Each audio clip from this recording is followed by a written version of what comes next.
Salut à tous, bienvenue dans notre nouvelle vidéo sur l'éducation des enfants et aujourd'hui nous parlons de 7 astuces pour bâtir et booster l'estime et la confiance de votre enfant. Bienvenue sur Family First.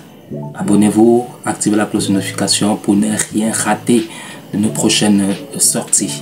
Alors aujourd'hui nous parlons de 7 astuces pour booster ou bâtir l'estime et la confiance de votre enfant. Vous savez, c'est quelque chose, c'est un sujet un peu complexe. Il y a tellement de parents qui aimeraient voir leurs enfants avoir une estime bâtie, avoir une confiance en eux-mêmes, mais comment s'y prendre, c'est là la question, c'est ça le problème. Alors nous allons décortiquer ensemble 7 astuces ou 7 choses que nous pouvons faire en tant que parents, en tant qu'éducateurs, en tant que ministre d'enfants pour booster ou bâtir l'estime et la confiance des enfants que nous éduquons. La première chose, c'est féliciter l'enfant quand il fait bien.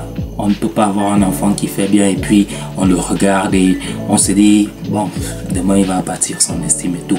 Ça commence par là. Ce sont des choses que nous négligeons, mais qui sont très très importantes, qui comptent pour ces enfants qui sont à notre charge.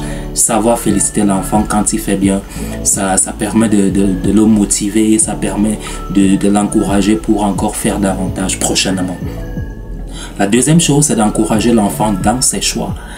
Si l'enfant veut faire peut-être quelque chose et vous ne trouvez pas de mal à cela, pourquoi ne pas l'encourager? Ça permet qu'il ait cette estime-là de lui-même, qu'il ait cette personnalité qu'il est en train de bâtir de lui-même. C'est-à-dire, il fait un choix, vous l'encouragez dans son choix et puis il s'en va, qu'il excelle ou pas, il ne va pas forcément s'acharner sur vous parce qu'au départ vous l'auriez, n'est-ce pas, vous ne l'auriez pas empêché de réaliser ce choix qu'il avait fait. Donc savoir encourager aussi l'enfant dans ses choix, c'est contribuer à bâtir son estime. Ça le prépare pour des grandes décisions, des grands choix dans la vie. Et s'il ne commence pas dès le bas âge, si on ne commence pas par l'accompagner dès le bas âge, ce sera compliqué, ce sera difficile alors. La troisième chose, c'est que quand l'enfant a quelque chose à dire, c'est qu'on l'écoute. Les enfants, ils aiment généralement qu'on les écoute, notamment les 6 à 11 ans sont des enfants qui argumentent beaucoup. Même lorsqu'on attrape celui-là en train de faire quelque chose, on dit, qu'est-ce que tu es en train de faire? Non, non, c'est pas moi. Ils argumentent. Mais l'écoute ici, c'est pas forcément écouter les arguments, mais les enfants, ils ont souvent des choses à dire.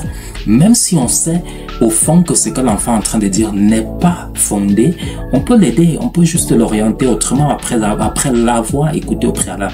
Mais si on lui ferme totalement les oreilles, alors il n'aura pas cette opportunité de pouvoir s'exprimer, pouvoir exprimer sa pensée, pouvoir il va dire quoi? Oui, pouvoir faire entendre sa voix, c'est ça. Donc l'écouter contribue également à booster son estime et sa confiance. La quatrième chose à faire, c'est, vous savez, les enfants aiment entendre des paroles valorisantes. Alors pourquoi ne pas en prononcer autant que possible lorsqu'on est avec eux? On les bénit, on leur prononce des paroles valorisantes. Bah, toi tu es béni, toi tu es un enfant. En fait, je vois, quand je te regarde, je vois en toi quelqu'un qui sera peut-être ministre, qui sera un grand directeur, qui sera un ingénieur, il faut encourager, il faut bénir, il faut utiliser nos paroles, notre bouche pour bénir ces enfants au lieu tout simplement de nous attarder sur peut-être, non, je vais offrir ma bouche seulement pour gronder l'enfant, pour l'insulter, pour l'humilier. Non. On peut également s'asseoir comme ça et puis on appelle l'enfant, on le fait asseoir, on lui dit, bon, il y a quelque chose là que je voulais te dire. Vraiment, quand je te regarde, tu es un enfant béni, tu es une bénédiction, tu es un cadeau. Alors, je voudrais dire que toi, tu seras un grand homme demain. Toi, tu seras une grande femme demain. Les enfants ont besoin d'entendre ces choses-là. L'enfant rentre peut-être avec 17 sur 20 dans une matière, je sais pas. Tu l'appelles, tu lui dis, bah, ça c'est excellent. Je vois qu'à cette allure, toi-même tu pourras enseigner la matière.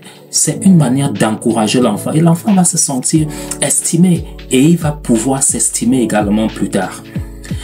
La cinquième chose à faire, c'est lui confier des responsabilités. Alors évitons de nous mettre à la place des enfants et croire qu'ils ne peuvent pas exécuter certaines tâches. Les enfants attendent tout simplement qu'on leur fasse confiance.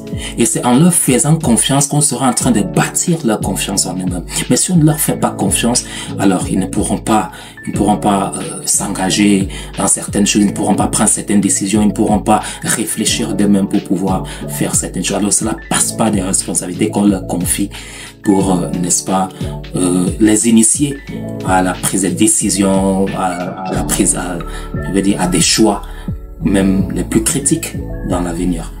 Et lorsqu'on a confié une responsabilité à l'enfant, il faut l'encourager, le féliciter quand il a bien fait. Et même s'il n'a pas bien fait totalement, on se focalise sur ce qu'il a bien fait. On l'encourage par rapport à ça avant d'apporter des remarques qui en découleraient.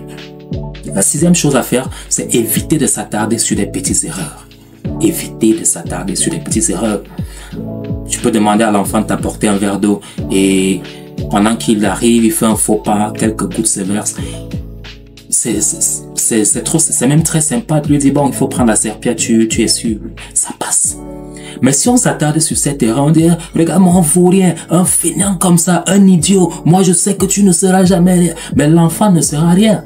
Parce qu'il va garder cela, c'est comme on est en train d'étiqueter l'enfant. On est en train de détruire son estime, on est en train de détruire sa confiance, sa personnalité qu'il est en train de se forger, de se bâtir. Alors, on peut se focaliser, on peut prendre ces petites erreurs, les convertir autrement, convertir ça même en moment de communication pour pouvoir amener l'enfant à changer de comportement sans toutefois le blâmer, sans toutefois lui faire des reproches, sans toutefois utiliser des critiques lourdes pour le condamner et lui dire des paroles dévalorisantes. Le dernier point, c'est éviter de surprotéger l'enfant. On évite de surprotéger l'enfant. L'enfant, on peut comprendre peut-être la fillette à 10, 11 ans et elle a quand même déjà quelques astuces pour faire la cuisine et on dit non, je ne veux pas que l'enfant là aille à côté du gaz, elle va se faire mal. Mais si elle ne se fait pas mal, elle va faire comment pour apprendre, elle va faire comment pour se forger une personnalité. Il faut éviter de surprotéger l'enfant en érigeant des barrières pour que l'enfant ne se fasse pas mal. Il faut que l'enfant prenne une décision parfois, échoue et pleure pour pouvoir bâtir son estime et sa personnalité. Mais si on dit à tout moment, l'enfant dit je vais faire ceci, tu dis non, si tu fais ça, tu vas te faire mal, faut pas que tu fasses ça. Alors, après l'adolescence, c'est tout, on a forgé la personne. Et on regarde un enfant qu'on a passé le temps à se protéger, il ne fait rien. Il veut prendre une décision, c'est généralement le genre d'enfants qui arrivent dans leur foyer et qui reviennent généralement vers les parents. Ma partenaire a toussé comme ça, je n'ai pas aimé. Pourquoi? Parce que le parent tellement choyait l'enfant, tout le temps chuchotait l'enfant ne sait plus comment se comporter dans son propre foyer. Et puis, ça rattrape le parent. Donc voilà, les 7 astuces qu'il fallait parcourir, décortiquer ensemble pour bâtir et booster la confiance et l'estime de votre enfant. J'espère que vous avez aimé. Merci de nous avoir suivis. Rendez-vous très bientôt pour une nouvelle vidéo. Abonnez-vous, activez la cloche de notification et partagez. Laissez-nous un commentaire pour nous accompagner dans ce que nous faisons. Nous militons pour l'éducation des enfants. Family first.